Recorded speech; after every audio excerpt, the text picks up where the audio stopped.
the principles of Doton-no-jutsu. And again, it's the evasion methods, the way to evaporate, the way to seem invisible, to get away from danger, to infiltrate, all the good stuff. Yep. Doton is the earth. We didn't really get into what the mokuton is. I said wood, but basically anything that grows from the earth is mokuton. If it grows and it comes up, then it's moku. So it's the trees, the bushes, and all that stuff. Doton is the earth itself. Now, there are 7 things associated with it. So it doesn't really matter what school that we're training from the Budo Ryukai, whether it's Tinshin-ryu, whether it's Tomo-ryu, whether it's Togaku-ryu, doesn't matter. All their kata will fall under one of these 7 categories of training, okay?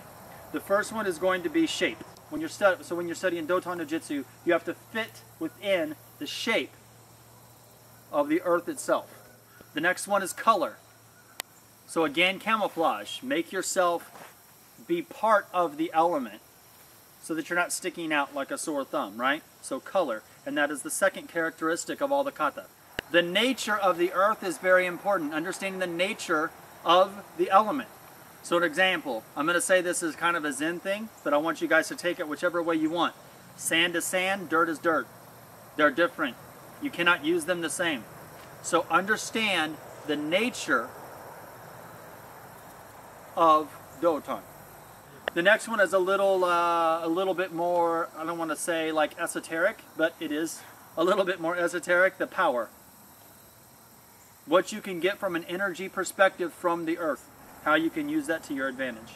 Anyone who studies ninjutsu, anyone who's ever read the Shoninki knows there are a million different ways to track people, to not leave a trace, da-da-da. Half of that is tasting the ground, you know, like you taste the ground, if there's lots of salt, that means a lot of people have walked on that road, that type of thing, right?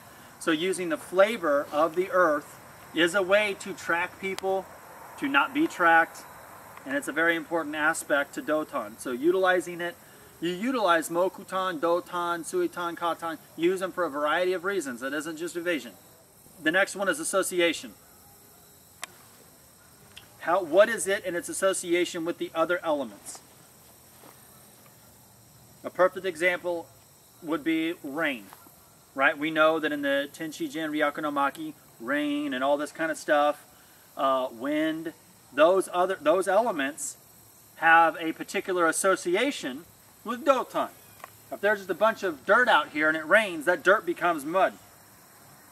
You have to understand the association between the Doton and the other elements within its surroundings. This goes with all of them. This goes without question. But even if it's raining, a tree is a tree. When it's raining, a bush is a bush. When it's raining, that dirt becomes mud.